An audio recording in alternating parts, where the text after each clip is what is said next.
Hello, and welcome to the nonprofit world, where we highlight organizations and individuals who are passionate about empowering people to help others in our communities and around the world. I'm Paula Sorrells-Bean, your host for today's program. And with me today, I am excited to introduce Joseph Andrew Wilson, who is an alto saxophonist. He is a composer and he is a music advisor. So welcome, Joe, to the nonprofit world. Thanks, Paula. It's good to be here. I'm so excited to have you here today and just to hear about what you're doing, not only in our community, but in the surrounding area, and reaching out and helping others. Yeah, I'm excited to share. Yeah, it's great. So, Joe, you play the saxophone, and I have heard you play, and I know that you are an excellent saxophonist. How long have you been playing?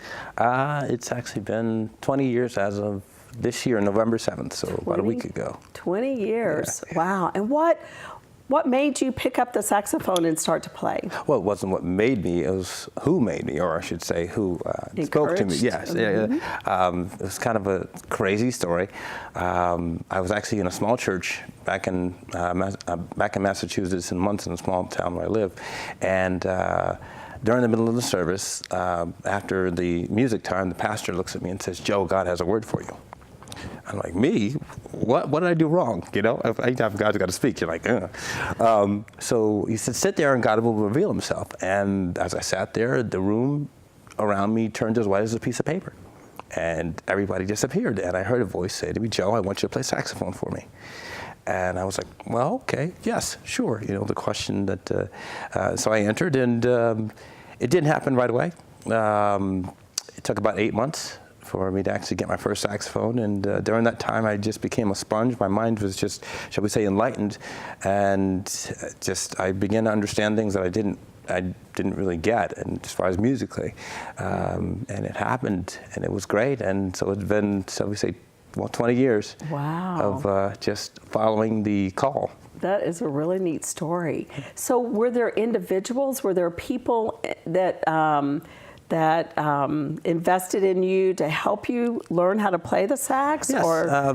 My music teacher, she's actually in Southwick. I studied with her for about 4.5 years. She still actually is one of my best friends. So I call her every year on her birthday, and I wish her happy birthday. So this year I missed it by like a day because I was running around traveling. But like I said, I worked with her about 4.5 years, and also as far as musical influences, Kenny G was a big influence as far as sound-wise, just sound-wise, business-wise, just. He revolutionized as far as the, shall we say, the saxophone market and industry as far as crossing over to, shall we say, the pop scene. And I just really respect him as an artist and as, like I said, an individual. Wonderful. Yeah. That's wonderful. Well, one of the things I was looking on your website, and there are some things that you highlight on your website, and one of those is passion projects. Mm-hmm.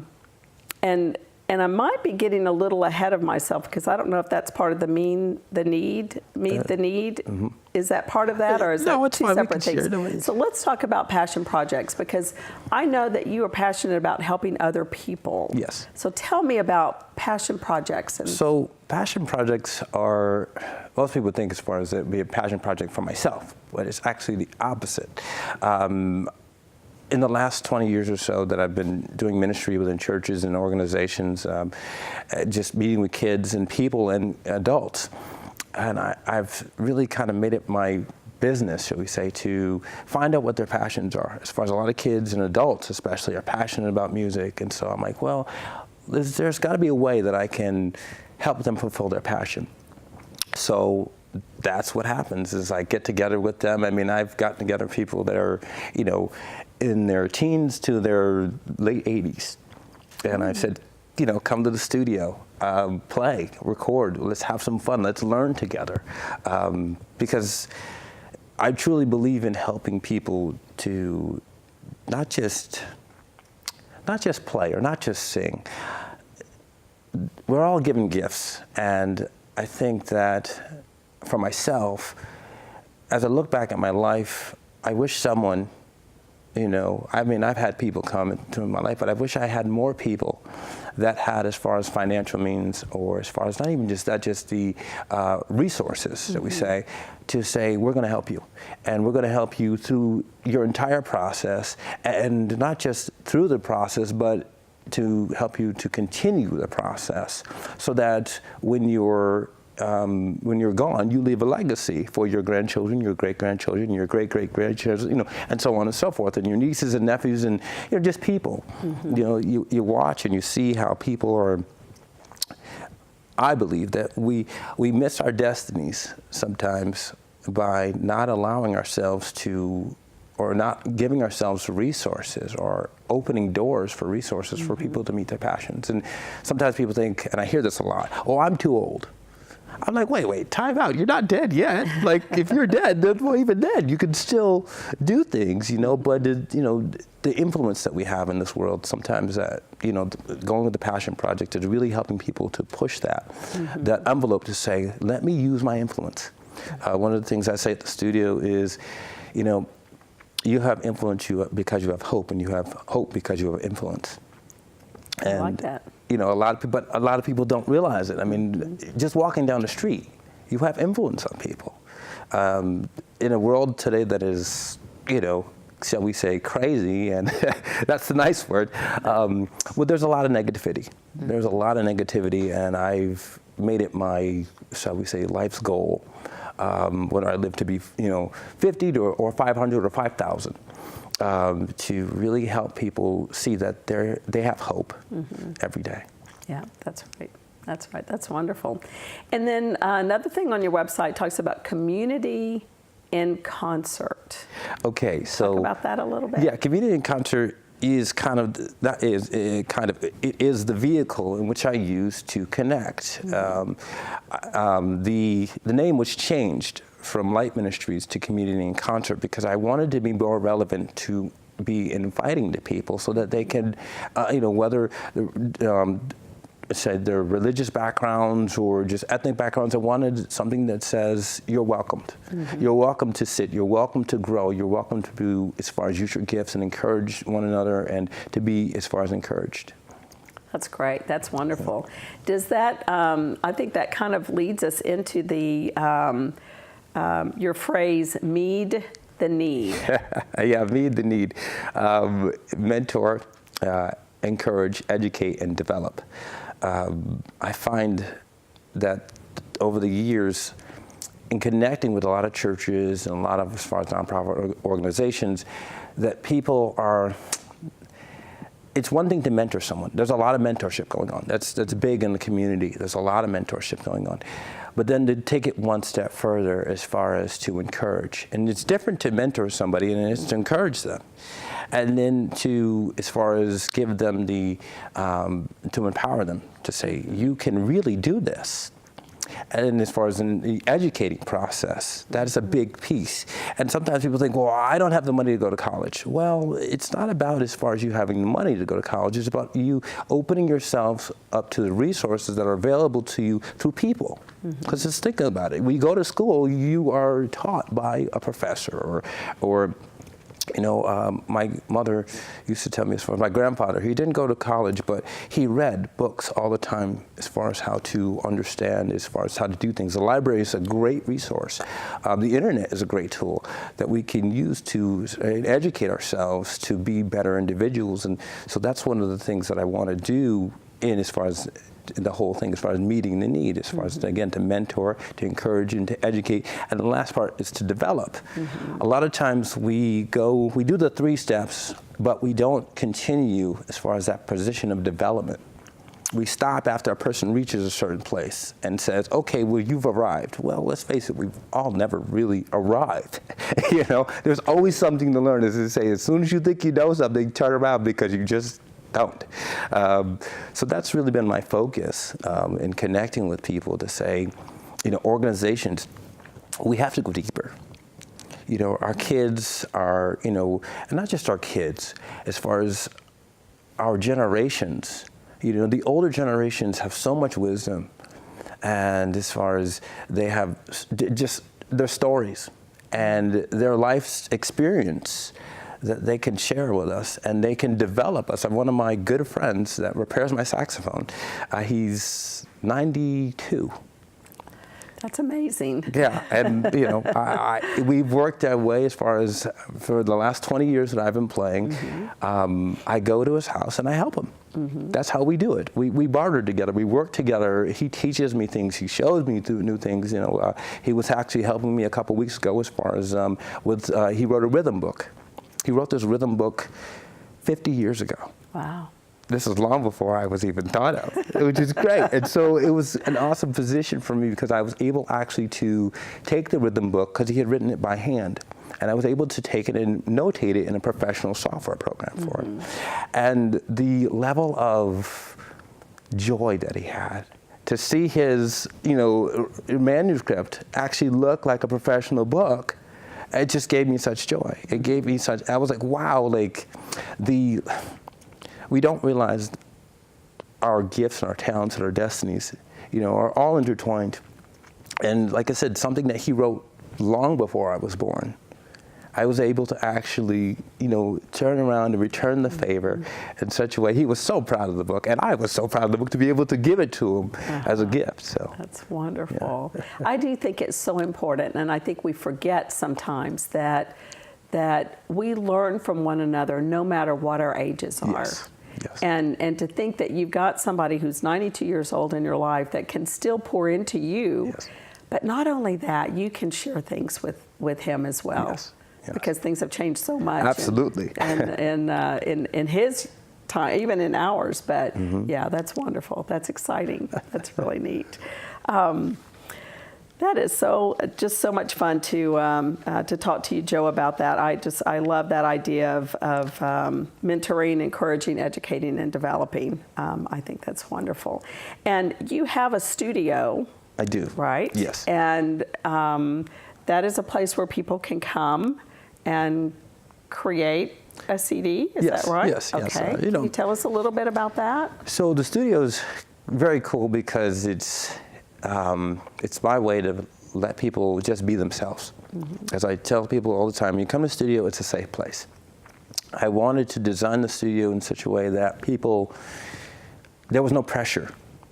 You know, it's an affordable studio that people can come to and get the best product, you know, the best professional product that I can get anywhere in the market that's competitive with, you know, major record labels, you know. And as I continue to just grow it, you know, it's been an absolute great tool, again, to help people to just recognize that their voice, whether it be through a musical instrument or through themselves, is powerful. A lot of times, you know, people, they think of a recording studio and they think, I can't do that. You know, they think, I don't have that kind of skill. I don't have that kind of time. I don't have those kinds of resources. But I'm like, wait a minute, I want to change that. You know, and, you know, with God's help, I've been able to do that. And I'm excited because, again, I get people that come in and say, wow, I never thought I would be able to get this idea done. I'm like, well, yeah, it just takes a little bit of time, takes some guidance. You know, a lot of projects that I do work with, I am the producer on, or partially the producer on, because I really kind of want to make sure that I guide them in the direction that they want to go in. Because a lot of times people, in doing recordings, they say, I have an idea. And I say, okay, here's your idea. But they don't realize as far as the process in which it takes and what you may hear versus what you hear. It's a big difference, because listening to yourself sing, it takes a lot to get used to your voice. And it takes encouraging, it really does. It takes somebody to stand behind you and says, you've got a good voice. And, you know, not just that, it's just the, shall we say, the focus that it takes to say, okay, we're going to start it again and start the song again. Or we're going to, in the writing process, I've worked with a lot of people as far as writing and, shall we say, editing a song. So there's like, okay, don't say that, but say this. And even as far as in singing, okay, sing it like this, don't sing it like this, or it's going to sound like that. And again, since we're very affordable to people, they don't feel pressured of, oh my gosh, like I'm on a time clock and I've got to spend my money and I've got to get in and get out and I won't have enough, you know, to do what I need to do. So yeah, the studio has been a great resource for myself to help people to really, really see their dreams come true. Yeah, that's exciting. That's great. Now, you are also an advisor to churches and to other organizations, right? As far as music. So yeah, that's a funny thing because I started out, I'd say about 10 years ago, and I did a lot of church traveling, did a lot of as far as ministry at churches, and I looked and I said to myself, this could be better. Music could be better, you know? And I said, well, I don't want to, as far as discourage, I want to encourage. And it's a challenging position because people can get offended very easily if you come in guns blazing and this is how you're supposed to do it. Whoa, time out. They'll actually shrink back versus instead of going forward. And so my role as a music advisor has really, well, I've taken the role to say, let me walk alongside you and let's take some time and let's see where your strengths are. My big thing is, you know, you don't have to tell everybody they're wrong. People know when they're wrong. There's that innate thing that says, I think I'm wrong. But to encourage someone to say, you're right in this area, you know, it's kind of like building a house. A lot of times, you can't put the, this is going to sound funny, you can't put the windows before you put the foundation. And a lot of times people will set up and put windows and then all of a sudden the slightest wind blows and it knocks the windows down and everybody says, oh my gosh, like it's dead. No, you just don't have a solid foundation. So my goal as an advisor is to say, we love your windows. We can't put them up yet. We don't have a solid foundation, but let me help you build a solid foundation and understanding it's going to take time. The biggest thing that I've learned in the last 20 years I've been doing this is that it takes time. And letting people know we're not going to do something overnight. I'm not going to sit there and be like, oh yeah, we can get this done tomorrow. That's foolish because you're going to put expectations on yourself that will actually stifle you. Because you're expecting something to happen like overnight versus I'm saying, okay, well, I'm going to work with you. And, you know, anytime I do get involved with churches, sometimes it's been, you know, a couple of months. Most of the time I usually do like a 3-month process. It starts at 3 months. And then I say, okay, we're going to go. And I usually will be at a church anywhere between a year to 3 years to help develop and move people to that position that says, wow, we can now do this on our own. And I'm always around. As I always tell people, you know, it's like Superman said to Lois, I'm always around, you know, and I'm always a phone call away. So that's really been as far as my position as an advisor. Again, I don't want to overtake things. That's my biggest thing with churches and talking with pastors and say, I'm here to help you. You know, there's enough negativity, there's enough craziness in the church world, and not even just the church world, but there's enough negativity things going on in the world that I'm like, I want to just leave, when it is time for me to leave, them in a positive way that they say, we can continue to do this, you know, because let's face it, it's about us building. You know?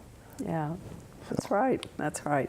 So not only are you an advisor, but you also compose some of your own.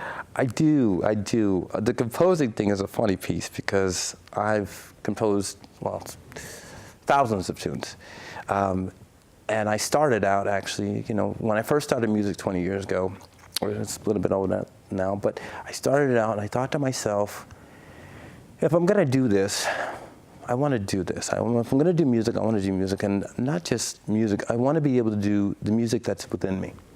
I thought about, like, as far as thinking about like all the greats, like Tchaikovsky and Beethoven and Bach and Mozart, and even your contemporaries, you know, as far as you know, the late great Ray Charles, and as far as James Brown, and people that's like, wow, you know, Whitney Houston. These people, although they did cover songs, they did their music. And so that's been my focus with everything I do in working with people, you know, is I want to focus on what is within you. So myself as a composer, it's a funny thing because like I said, studying classically for 4.5 years, and then really as far as being influenced by all types of people. I love to write. I write probably about, when I get a good day, anywhere between 4 and 5 songs a day. That's awesome. That is wonderful. Tell us some of the places where you play. Right now, let's see. I am playing at a place in downtown Springfield called Ciro's. It's a great place right off of Main Street. And let's see, I am also going to be playing at the Trinity Pub in Westfield, Massachusetts. Okay.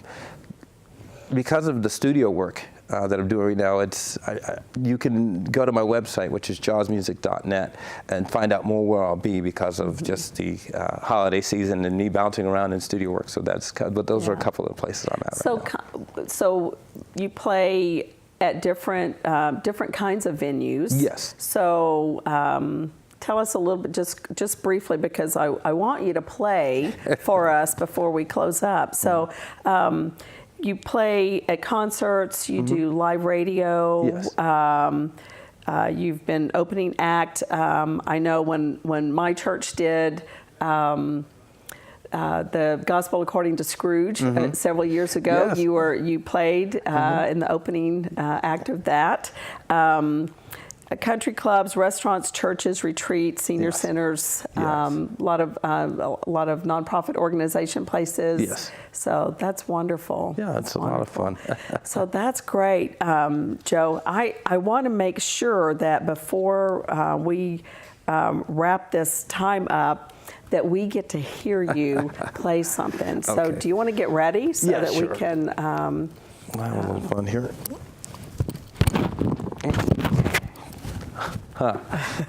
Hopefully we can edit that.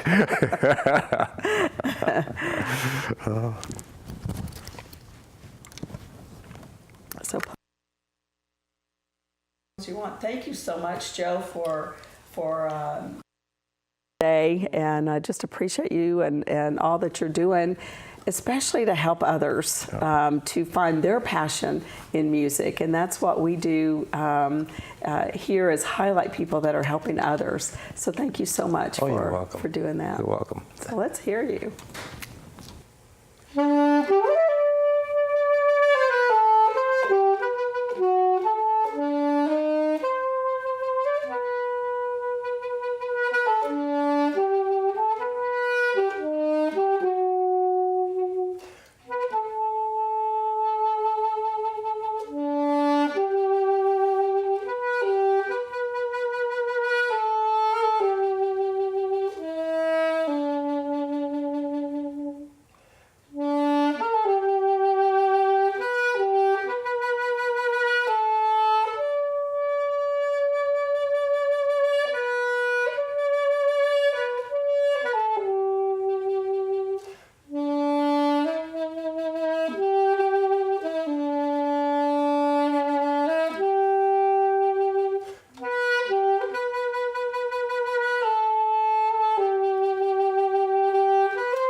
Thank you so much. You're welcome. Thank you for joining us today. You're welcome. And just so glad to have you here. And I am Paula Sorrells-Bean, and we're here for the nonprofit world. And I encourage you to find your passion and go out and make a difference in somebody's life today. Thank you for joining us. Hello, and welcome to the nonprofit world, where we highlight organizations and individuals who are passionate about empowering people to make a difference in the lives of others in our community and around the world. I'm Paula Sorrells-Bean, your host for today's program. And with me, I'm excited to say I have Michael Suchopar, who is the president and CEO of the Boys and Girls Club of Bristol. Welcome, Michael, to our program. Paula, thank you very much for having me here. I'm so excited that you're here today. I'm excited to learn more about the Boys and Girls Club of Bristol, and so I'm going to let you tell us all about that. But first of all, would you just tell us what the mission is of the program, and just let us kick off with that, and then we can go from there. Sure. We really are looking to empower children in a multitude of ways, intellectually, emotionally, which is a huge challenge right now, the social emotional development of kids in our society the way it is right now. We hope to give them better careers, and we want to focus in large part for those who need us most. I think what's changed over the years, Paula, is those who need us most are not necessarily those who are simply impoverished. I think kids now have a lot of difficult problems with anxiety, with depression, and a lot of times those kids that need us most are the ones that don't even look like they need assistance. So I think we're finding that as the world changes, how we define our mission changes and who we want to help. Right. And I think that's a big challenge at this point in time. How long has the Boys and Girls Club of Bristol been around? The club has been here for 114 years.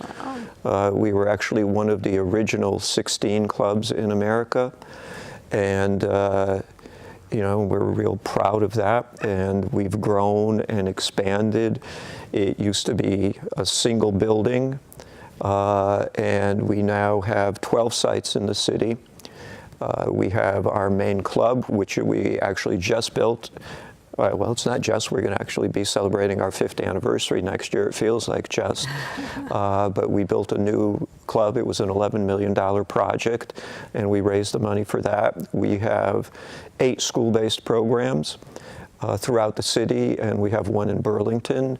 We have the Imagination Early Learning Center, which is probably one of the best early learning centers on the entire East Coast, and that's not just me speaking. I think it's people who understand early learning centers will say that. We have a phenomenal program in public housing. That's our Cambridge Park unit.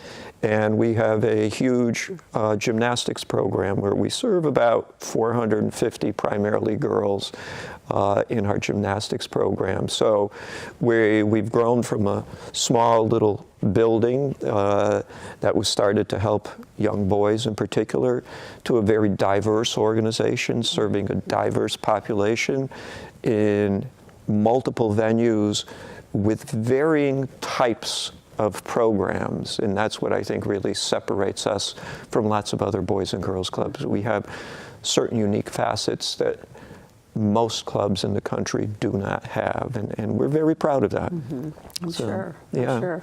You also have recently been awarded 2 national awards for the Northeast region of America, or from the Northeast region of America. Can you tell us a little bit about those awards? I think that these awards really reflect the phenomenal staff that we have. We have about 140 employees, and their level of dedication, Paula, I think is really difficult to match, and their passion is difficult to match.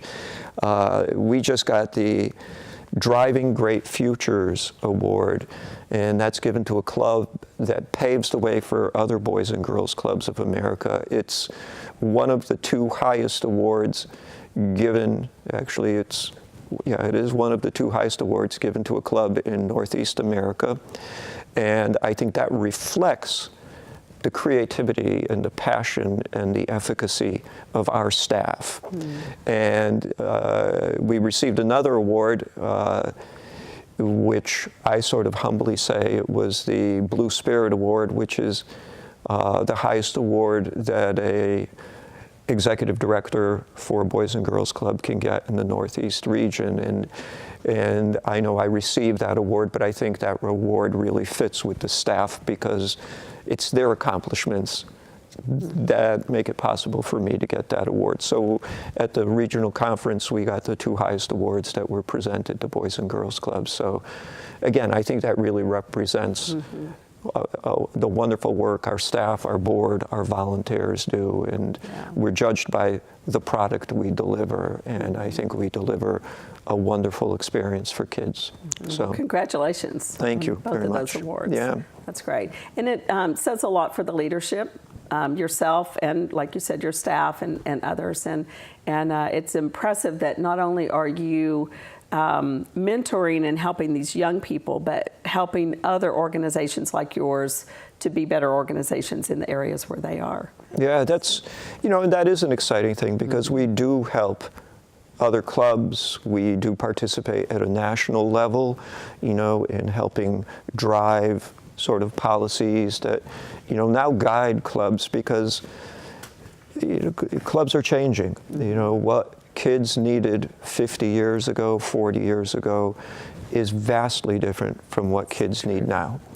Our kids, many of our kids, as I said before, those who need us most, they're subject to tremendous emotional strains. The environment they live in is fast-paced. They have very little time for self-reflection. They're becoming, in some cases, more reactive as opposed to being introspective and then active because their time and their minds are so occupied. And, I think it's very worrisome about the level of anxiety that's rising with kids, the level of depression that's rising with kids, the inability to find healthy coping mechanisms with kids.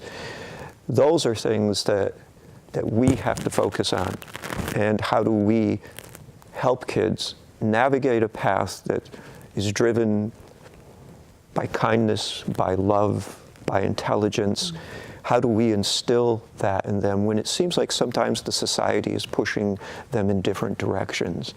So that's the big difference, I think, that we face now in 2018 and going forward. That's in many ways similar, but in many ways vastly different from even 10 years ago or 15 years ago. Yeah. So and that's where I think, Paula, where I say we have diverse programs. We reach kids at different ages and in different ways. Our club our organization serves kids from the age of 6 weeks to our oldest member is 94 years old. Some of the more traditional club model is kids between 6 and 18. We'd like to think that we provide services to people throughout the lifespan. That you could start with us, at obviously a very early age, and you could stay with us for the rest of your life if you'd like, and we would like that. And go ahead, I'm sorry. How would one find out about your organization, or how do people get involved with it? Are you in the schools? I mean, did the children come from the schools or just within the community? How did they know about who you are and what you do? Well, there's a multitude of ways. We get kids that come from all over the state for some of our programs, and we get people who come from out of state, and that's going to take a little explanation. We serve approximately between 650 and 1,100 kids a day. Our total youth served on an annual basis is kids that we serve that aren't coming as members, but kids that we provide services, approaches 40,000 kids a year.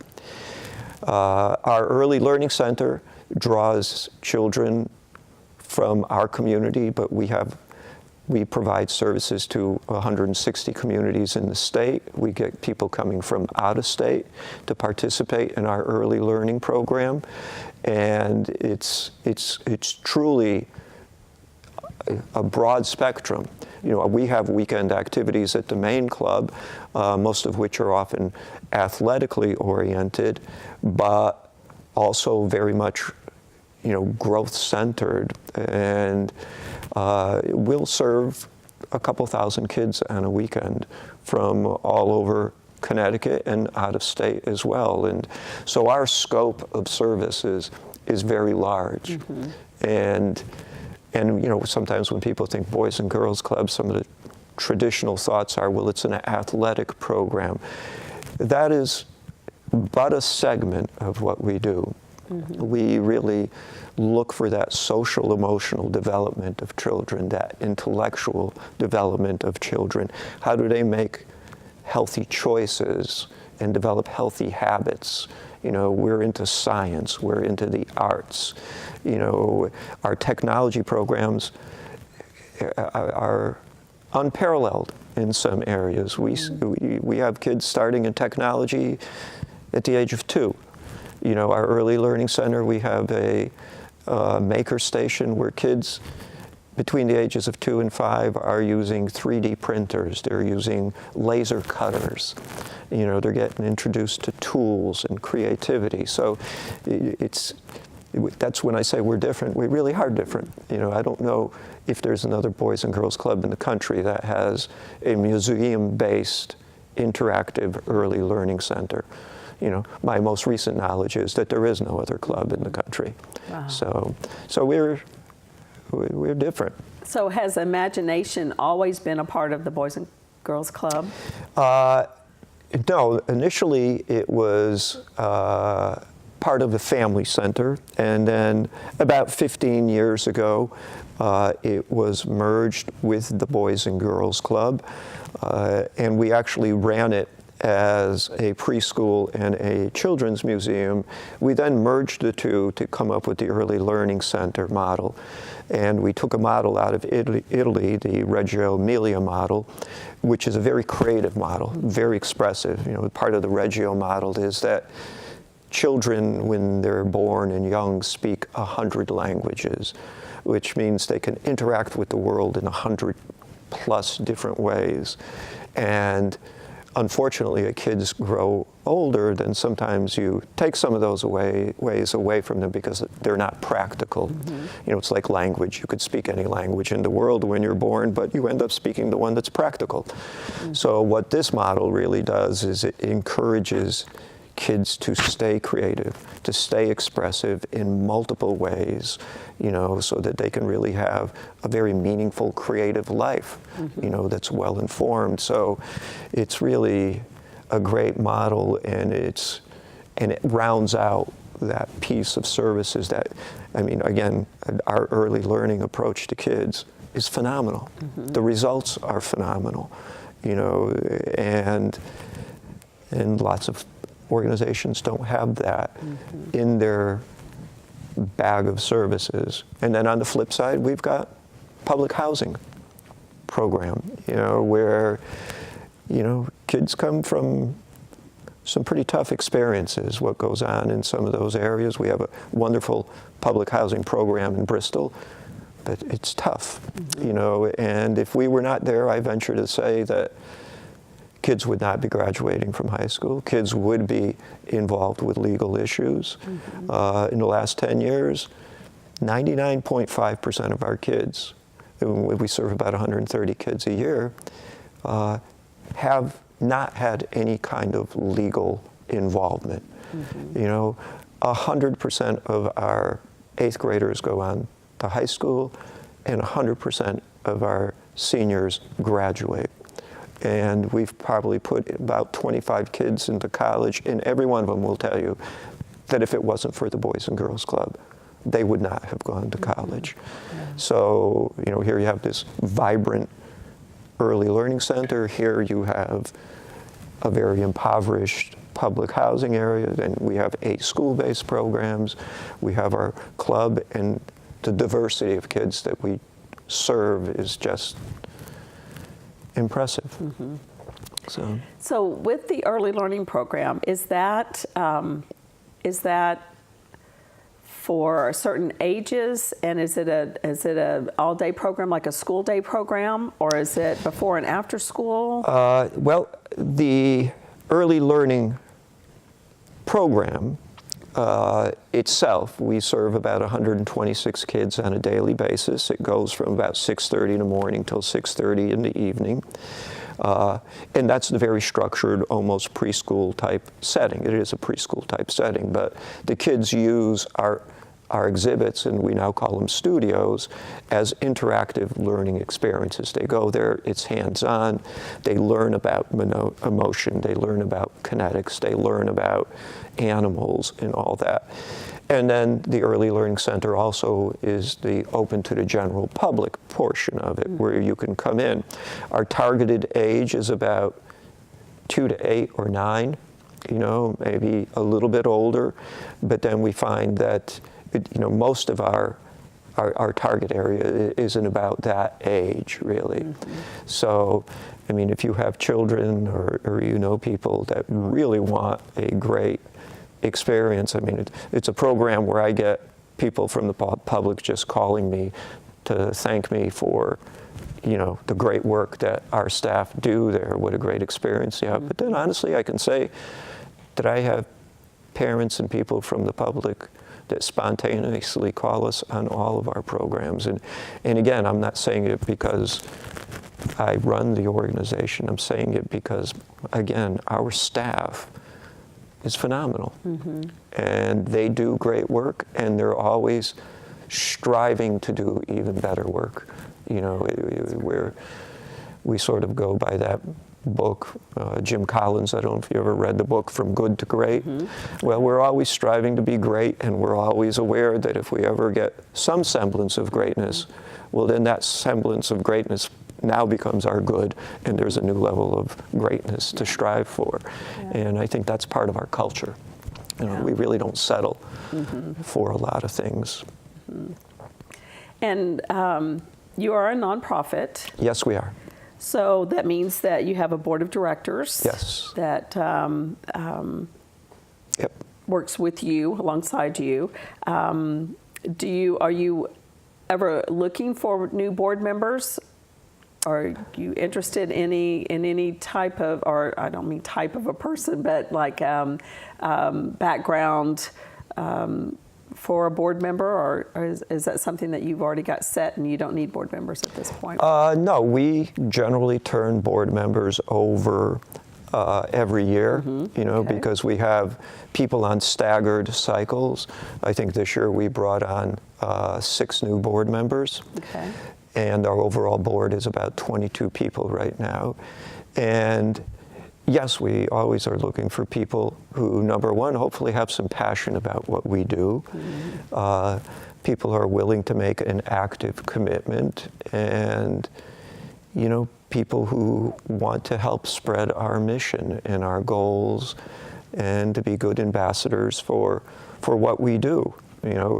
And obviously there's some of that part of the job where we ask them to get involved with resource development. You know, we're a big organization. Our annual budget is about $5.2 million a year, and we have to raise a lot of money. We rely very heavily on, you know, on grants, on donations. With public funding now and federal funding, you know, somewhat rapidly diminishing, then the challenges of having adequate resources to continue doing the great work that we do is it's pretty substantial, you know. And it's not just us, it's all not-for-profits, I think, in this country, where they provide a tremendous service at a very cost-effective level, yet we're being challenged.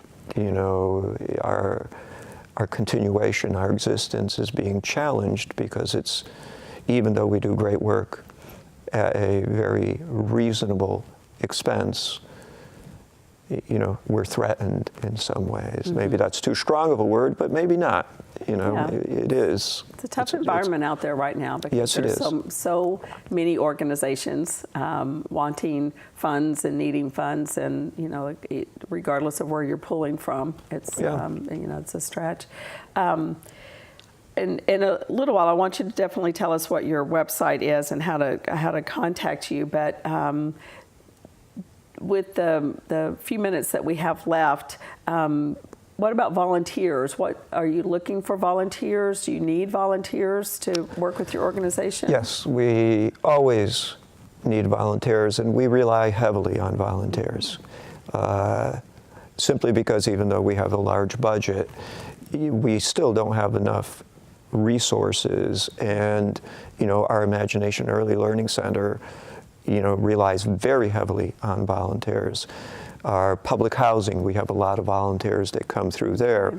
At the club, we need volunteers. And even at our school-based sites, our school-based sites do such phenomenal work.